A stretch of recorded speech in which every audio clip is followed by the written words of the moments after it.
Hello ಸ್ನೇಹಿತರೆ, Geetha's blogs ಅಂತ ಕನ್ನಡಕ್ಕೆ ನಿಮ್ಮೆಲ್ಲರಿಗೂ ಸ್ವಾಗತ. ಇದು ಬೆಳಗಿನ ಜಾವ ಅಂತಂದರೆ ಅರ್ಲಿ ಮಾರ್ನಿಂಗ್ ಅಲ್ಲ, ಒಂದು 7 ಆಗಿದೆ. ಸೊ ರಾತ್ರಿ ಸ್ವಲ್ಪ ಡೆಕೋರೇಷನ್ ಮಾಡಿದೆ. ಇವತ್ತು ನಮ್ಮ ಯಜಮಾನ್ರ ಬರ್ತ್ಡೇ.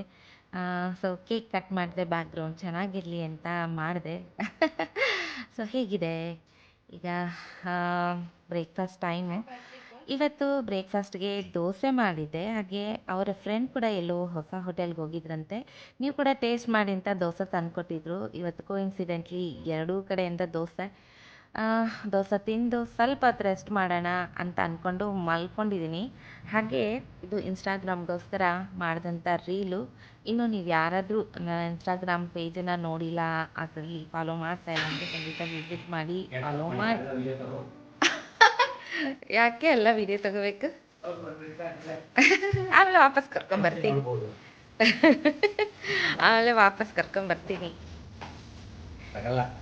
ಓ ಬರಲ್ಲ. ಸರಿ, ಹಾಗಾದ್ರೆ ಈ ತಿಂಗಳಲ್ಲಿ ನಮ್ಮ 3 ಬರ್ಡೇ, ಅಂದರೆ ನಂದು, ನನ್ನ ದೊಡ್ಡ ಮಗಂದು, ನಮ್ಮ ಯಜಮಾನ್ರದ್ದು ಒಂದು 13 ಡೇಸ್ ಗ್ಯಾಪಲ್ಲಿ ಬರುತ್ತೆ. ಆವಾಗ ನಾವೆಲ್ಲೂ ಹೊರಗಡೆ ಹೋಗಿರಲಿಲ್ಲ. ಇವತ್ತು ಸಂಡೇ ನಮ್ಮ ಯಜಮಾನ್ರ ಬರ್ತ್ಡೇ ಇರೋದ್ರಿಂದ ಸರಿ ಹೊರಗಡೆ ಹೋಗೋಣ ಊಟಕ್ಕೆ ಮಧ್ಯಾಹ್ನ ಅಂದ್ಕೊಂಡು ಹೊರಟಿದ್ದೀವಿ ಅಬ್ಸಲ್ಯೂಟ್ ಬಾರ್ಬಿಕ್ಯೂ ನೇಷನ್ಗೆ. ಸೊ ಅಡ್ವಾನ್ಸಾಗಿ ಬುಕ್ ಮಾಡಬೇಕು. ಸಂಡೇ ವೀಕೆಂಡಲ್ಲಿ ತುಂಬಾ ರಶ್ ಇರುತ್ತೆ.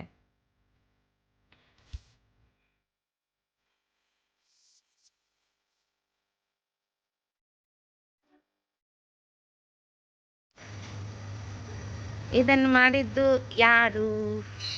ನಾನು. ಏನದು? Car tyre. ಯಾರ ಕಾರದು? ನಮ್ಮದೇ ಕಾರ್. ಸೊ ಅದನ್ನು ಕಟ್ ಮಾಡಿ 2 ಭಾಗ ಮಾಡಿ 2 ಬೇರೆ ಬೇರೆ ಕಲರ್ ಪೇಂಟ್ ಮಾಡಿರೋದು. Very good, very good, very good. Thank you. ಚಲೋ ಬೇಬಿ, ಕ್ಯೂಟಿಮಾ, ಹಾಯ್ ಕ್ಯೂರಿ. ಅಲ್ಲೊಂದು ನಾನು ಡಾಲ್ಮೆಷನ್ ನಾಯಿ, ಬರ್ಡೇ ಬಾಯ್. ಈಗ ಹೊರಟಿದ್ದೀವಿ. ಕ್ಲೈಮೇಟ್ ನೋಡಿ, ಮಳೆ ಲೈಟಾಗಿ ಬರ್ತಾ ಇದೆ. ಈಗ ಚಳಿಗಾಲನ ಮಳೆಗಾಲನ ಅನ್ನೋದೇ ಗೊತ್ತಾಗ್ತಾ ಇಲ್ಲ. ಒಂದು ವಾರದಿಂದ ಆವಾಗವಾಗ ಮಳೆ ಬರ್ತಾ ಇರುತ್ತೆ. ಒಂದೊಂದ್ಸರಿ ಜೋರಾಗಿ ಬರುತ್ತೆ, ಇಲ್ಲಾಂದರೆ ಒಂದೊಂದ್ಸರಿ ಸಣ್ಣದಾಗಿ ಹನಿತಾ ಇರುತ್ತೆ. ಅಬ್ಸಲ್ಯೂಟ್ ಬಾರ್ಬಿಕ್ಯೂ ನೇಷನ್ ಬಂದು ನಮಗೆ ಹತ್ತಿರದಲ್ಲಿದೆ. ಇದು 2 ಇದೆ, ಬಾರ್ಬಿಕ್ಯೂ ನೇಷನ್ ಅಂತ ಹಾಗೆ ಅಬ್ಸಲ್ಯೂಟ್ ಬಾರ್ಬಿಕ್ಯೂ ನೇಷನ್ ಅಂತ. ಸೊ 2 ಇದೆ. ಬಟ್ ನನ್ನ ಮಗನಿಗೆ ಈ ಬಾರ್ಬಿಕ್ಯೂ ಅಂದರೆ ಅಬ್ಸಲ್ಯೂಟ್ ಬಾರ್ಬಿಕ್ಯೂ ನೇಷನ್ ಇಷ್ಟ ಆಗುತ್ತೆ. ಸೊ ಹಾಗಾಗಿ ಹೊರಟಿದ್ವಿ. ನನಗೆ ಆ್ಯಕ್ಚುಲಿ ಸತ್ವಂಗೆ ಹೋಗಬೇಕು ಅಂತ ಇಷ್ಟ ಆಯಿತು, ಸದಾಶಿವನಗರದಲ್ಲಿ. ಅಲ್ಲಿ ಹೋಗೋಣ ಅಂದ್ಕೊಂಡ್ವಿ. ಬಟ್ ನನ್ನ ಮಗ ಇಲ್ಲಮ್ಮ ಇಲ್ಲೇ ಹೋಗೋಣ ಅಂತ. ಮತ್ತು ಹತ್ರನೂ ಆಗುತ್ತೆ, 5 ಮಿನಿಟ್ಸ್ ಆಗುತ್ತೆ, ನಡ್ಕೊಂಡೇ ಹೋಗ್ಬೋದು. ಬಟ್ ಯಾವಾಗ ಜೋರಾಗಿ ಮಳೆ ಬರುತ್ತೆ ಗೊತ್ತಿಲ್ಲ, ಹಾಗಾಗಿ ಕಾರಲ್ಲೇ ಹೋಗ್ತಾ ಇದ್ದೀವಿ. ಸೊ ಇನ್ನೊಂದು 2 ನಿಮಿಷಕ್ಕೆ ನಾವು ರೀಚ್ ಆಗಿದ್ದೀವಿ ಇಲ್ಲಿಗೆ. ವೀಕೆಂಡಲ್ಲಿ ತುಂಬಾ ಕ್ರೌಡ್ ಇರುತ್ತೆ. ಹೇಳಿದಾಗೆ ಅಡ್ವಾನ್ಸಾಗಿ ಬುಕ್ ಮಾಡ್ಕೋಬೇಕು. ಇಲ್ಲ ಅಂತಂದರೆ ಮಾರ್ನಿಂಗ್, ನೀವು ಮಧ್ಯಾಹ್ನ ಹೋಗ್ತೀವಿ ಅನ್ನೋದಾದರೆ ಮಾರ್ನಿಂಗ್ ಬುಕ್ ಮಾಡ್ಕೋಬೇಕು. ಒಂದು 10:30, 11 ಗಂಟೆಗೆ ಫೋನ್ ಮಾಡಿ ಅವರು ಸ್ಲಾಟನ್ನು ಹೇಳ್ತಾರೆ, ಟೈಮಿಂಗು ಯಾವ ಟೈಮಿಂಗಲ್ಲಿ ಅವೈಲೇಬಲ್ ಇದೆ ಅಂತ. ಸೊ ಅದ್ರ ಪ್ರಕಾರ ಬುಕ್ ಮಾಡ್ಕೋಬೋದು. ಇಲ್ಲ ನಿಮಗೆ ಬೇಕಾಗಿರುವ ಟೈಮ್ ಬೇಕಂತಂದರೆ ಹಿಂದಿನ ದಿನವೇ ನೀವು ಬುಕ್ ಮಾಡ್ಕೋಬೇಕಾಗತ್ತೆ. ಇಲ್ಲ ಅಂತಂದರೆ ನೇರ ಅಲ್ಲಿಯೇ ಹೋಗಿ ಯಾವಾಗ ಸೀಟ್ ಖಾಲಿ ಆಗುತ್ತೆ ಅಲ್ಲಿವರೆಗೂ ನಾವು ವೆಯ್ಟ್ ಮಾಡ್ತಾ ನಿಂತ್ಕೊಂಡಿರಬೇಕು. ಆಮೇಲೆ ಯಾರಾದರೂ ಬೇಗ ತಿಂದು ಹೋಗಿದ್ರೆ, ಸೀಟ್ಗಳು ಖಾಲಿ ಇದ್ದರೆ ಆವಾಗ ಬಿಡ್ತಾರೆ. ಅದೊಂಥರ ಅನಿಸ್ತಾ ಇರುತ್ತೆ, ಅಲ್ಲಿವರೆಗೂ ಅಲ್ಲೇ ಕೂತ್ಕೊಂಡಿರ್ಬೇಕಲ್ಲ ಅಂತ. ಸೊ ಈಗ ನಾವು ಒಳಗಡೆ ಬಂದಿದ್ದೀವಿ, ಬುಕ್ ಮಾಡಿದ್ರಿಂದ ಇಮಿಡಿಯೇಟಾಗಿ ಆ ಟೈಮ್ಗೆ ಹೋಗಿ ಒಳಗಡೆ.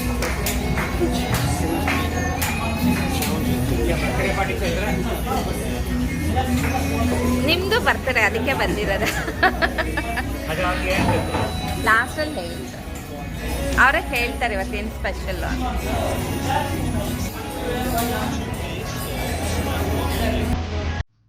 ಇನ್ನು ನಮಗೆ ಸರ್ವ್ ಮಾಡಲಿಕ್ಕೆ ಶುರು ಮಾಡಿಲ್ಲ. ಹಾಗಾಗಿ ಏನೇನು ಫುಡ್ ಐಟಮ್ ಇದೆ ಅಂತ ನೋಡಲಿಕ್ಕೆ ಬಂದೆ. ಆ, ಇಲ್ಲಿ ಅಂತೂ ಏನೂ ಖಾಲಿ ಆಗಲಿಕ್ಕೆ ಬಿಡಲ್ಲ. ಅವಾಗವಾಗ ಬಂದು ಅದನ್ನು ಫಿಲ್ ಮಾಡ್ತಾ ಇರ್ತಾರೆ. ಎಲ್ಲನೂ ಮತ್ತೆ ಮತ್ತೆ ತೊಗೊಂಡು ಬಂದು ಹಾಕ್ತಿರ್ತಾರೆ. ಇದೆಲ್ಲ ವೆಜಿಟೇರಿಯನಲ್ಲಿ ಸುಮಾರು ವೆರೈಟೀಸ್ ಇರುತ್ತೆ. ಬಟ್ ಏನು ಅಂತಂದರೆ ನಾವು ಸ್ಟಾರ್ಟರ್ಗಳನ್ನು ತಿನ್ನೋ ಅಷ್ಟರಲ್ಲೇ ಹೊಟ್ಟೆ ತುಂಬಿದಂಗೆ ಆಗಿಬಿಡತ್ತೆ. ಸೊ ಇಲ್ಲೆಲ್ಲ ಬಂತು ಅಂದರೆ ನಿಧಾನಕ್ಕೆ ಊಟ ಮಾಡಬೇಕು. ಅರ್ಜೆಂಟಾಗಿ ಊಟ ಮಾಡೋ ಹಾಗಿರಲ್ಲ. ಒಂದೊಂದನ್ನು ನೋಡಿ ಯಾವ್ದು ಬೇಕು ಅದನ್ನು ನೋಡಿ ನಿಧಾನಕ್ಕೆ ಕೂತ್ಕೊಂಡು ತಿಂದರೆ ನಿಮಗೆ ಒಂದು ಸ್ಯಾಟಿಸ್ಫ್ಯಾಕ್ಷನ್ ಸಿಕ್ಕತ್ತೆ. ಇಲ್ಲ ಅರ್ಜೆಂಟಾಗಿ ತಿನ್ನೋದಾದರೆ ಏನು ತಿಂದ್ವಿ ಏನು ಬಿಟ್ವಿ ಅಂತಲೇ ಗೊತ್ತಾಗಲ್ಲ. ಬಟ್ ಯಾವುದನ್ನು ಫುಲ್ಲಾಗಿ ನಾವು ಕಂಪ್ಲೀಟಾಗಿ ಎಲ್ಲ ಫುಡ್ಡು ಟೇಸ್ಟ್ ಮಾಡೋಕ್ಕಾಗಲ್ಲ. ಯಾಕೆಂದರೆ ಅಷ್ಟೊಂದು ವೆರೈಟಿ ಇರುತ್ತೆ. ಲಾಸ್ಟ್ ಟೈಮ್ಗೆ ಕಂಪೇರ್ ಮಾಡಿದ್ರೆ ಈ ಸ್ಯಾರಿ ಸ್ವಲ್ಪ ಜಾಸ್ತಿ ಅಂತ ಅನ್ನಿಸ್ತು. ಲಾಸ್ಟ್ ಟೈಮು ಅರೌಂಡ್ 700 ಇದ್ದರೆ ಈ ಸ್ಯಾರಿ 900 950 ಅಂತ ರೇಟ್ ಇತ್ತು. ಸ್ವಲ್ಪ ಕಾಸ್ಟ್ಲಿ. ಈಗ ಬೆಲೆನೂ ಎಲ್ಲದರ ಬೆಲೆನೂ ಜಾಸ್ತಿ ಆಗಿಬಿಟ್ಟಿದೆಯಲ್ಲ, ಹಾಗಾಗಿ ಇವ್ರು ಕೂಡ ಎನ್ಕ್ರೀಸ್ ಮಾಡಿಬಿಟ್ಟಿದ್ದಾರೆ. ನಾನ್ ವೆಜ್ ಪ್ರಿಯರಿಗೆ ಮಾತ್ರ ಹೇಳಿ ಮಾಡಿಸಿದಂಥ ಜಾಗ. ಯಾವಾಗಲಾದರೂ ಸ್ಪೆಷಲ್ ಡೇಗಳಿಗೆ ಇಲ್ಲಿ ಬರಬಹುದು ಅಷ್ಟೇ. ಯಾಕೆಂದರೆ ಇಷ್ಟೊಂದು ವೆರೈಟಿ ಪ್ರತಿ ತಿಂಗಳು ಬಂದು ತಿನ್ನೋ ಹಾಗೆ ಅನಿಸಲ್ಲ. ಬಟ್ ಕೆಲವರು ಅದು ವರ್ಕ್ ಮಾಡ್ತಾ ಇರ್ತಾರಲ್ಲ, ಅವ್ರಿಗೆ ಒಂದು ಸ್ವಲ್ಪ ಚೇಂಜ್ ಬೇಕು ಅಂತಂದರೆ ಅವ್ರು ಬರಬಹುದು. ಅಷ್ಟು ಬಿಟ್ಟರೆ ನಮಗೆಲ್ಲ ಇದು ಯಾವಾಗಲಾದರೂ ವರ್ಷದಲ್ಲಿ 1 ಸಾರಿ ಅಥವಾ 2 ಸಾರಿ ಬರ್ಬೋದು ಅಷ್ಟೇ. ಇಷ್ಟೊಂದು ಫುಡ್ ಐಟಮ್ ತಿನ್ನೋದು ತುಂಬ ಕಷ್ಟ. ಏನೆಲ್ಲ ಇರುತ್ತೆ ಗೊತ್ತಾ? ಯಾವ್ದು ತಿನ್ನೋದು ಯಾವ್ದು ಬಿಡೋದು ಅಂತ ಅನಿಸ್ಬಿಡತ್ತೆ.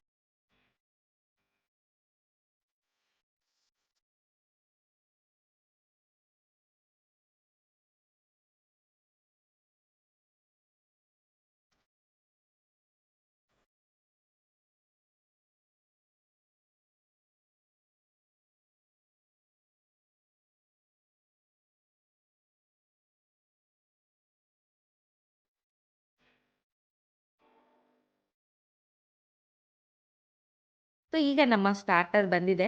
ಹೇಳ್ದಾಗೆ ಈ ಸ್ಟಾರ್ಟರ್ಗಳನ್ನು ತಿಂದ್ಬಿಟ್ರೆ ಆಮೇಲೆ ಮೇಯ್ನ್ ಕೋರ್ಸ್ಗೆ ಹೋಗೋಕ್ಕೆ ಆಗಲ್ಲ.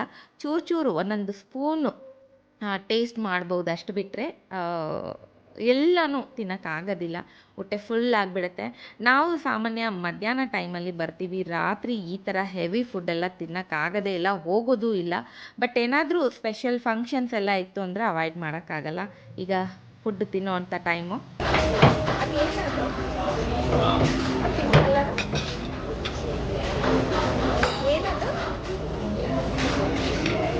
ಜಾಮೂನ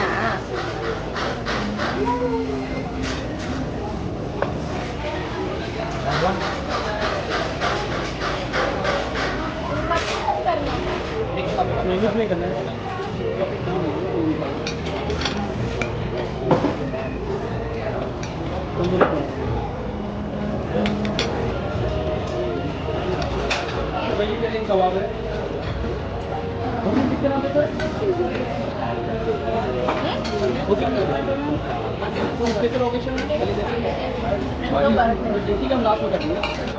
ಸ್ಟಾರ್ಟರ್ಸ್ ತಿಂದಾದ್ಮೇಲೆ ನಾವು ಊಟ ಜಾಸ್ತಿ ತಿನ್ನೋಕ್ಕಾಗಲ್ಲ. ಜಸ್ಟ್ ಟೇಸ್ಟ್ ನೋಡೋಣ ಅಂತ ತೊಗೊಂಡು ಬಂದಿದ್ದೆ. ಹಾಗೆ ಈವನ್ ಡೆಸರ್ಟ್ ಕೂಡ ಎಲ್ಲನೂ ಟೇಸ್ಟ್ ಮಾಡೋಕ್ಕಾಗಲ್ಲ. ಬಟ್ ಇಲ್ಲಿ ಎಲ್ಲ ಥರದ ಡೆಸರ್ಟ್ ಆಗಿರ್ಬೋದು, ಸ್ವೀಟ್ಸ್ ಆಗಿರ್ಬೋದು ತುಂಬಾ ಚೆನ್ನಾಗಿರುತ್ತೆ. ಎಲ್ಲನೂ ಟೇಸ್ಟಿಯಾಗಿರುತ್ತೆ. ಈಗ ಊಟ ಎಲ್ಲ ಆದಮೇಲೆ ನೆಕ್ಸ್ಟು ಕೇಕ್ ಕಟ್ ಮಾಡುವಂಥ ಟೈಮು. ಬರ್ತ್ಡೇ ಅಥವಾ ಆ್ಯನಿವರ್ಸರಿ ಏನಾದರೂ ಇದ್ದರೆ ಅದ್ರ ಪ್ರಕಾರ ಅವರು ಬರ್ತ್ಡೇ ಬಾಯ್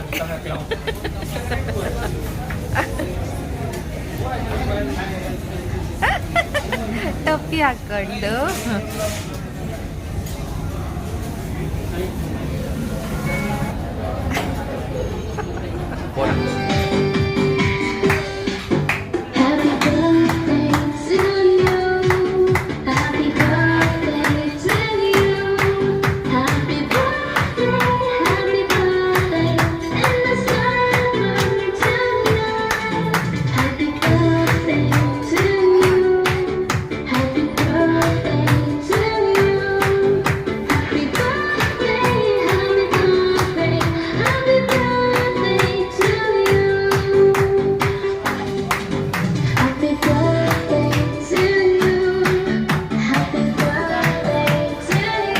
ಹಿಂಗೆ ಇರಬೇಕು.